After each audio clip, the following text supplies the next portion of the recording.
ఇప్పుడు శని భగవానుడు మారటం వల్ల మార్చి 30వ తేదీలో ఏ ఏ రాసుల వారికి ఏలినాటి శని ఉంది అంటే ప్రధానంగా మనకు చూసుకున్నట్లయితే ఏలినాటి శని నుంచి విముక్తి పొందే రాశి మకర రాశి. మకర రాశి వారికి ఏలినాటి శని నుంచి విముక్తి కలుగుతుంది. మేషరాశి వారికి ఏలినాటి శని ప్రారంభమవుతుంది. కాబట్టి కుంభ, మీన, మేషరాశుల వారికి ఈ ఏలినాటి శని ప్రభావం అనేది ఉంది.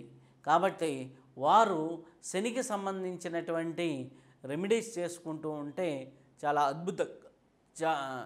చాలా అద్భుతంగా ఉంటుంది.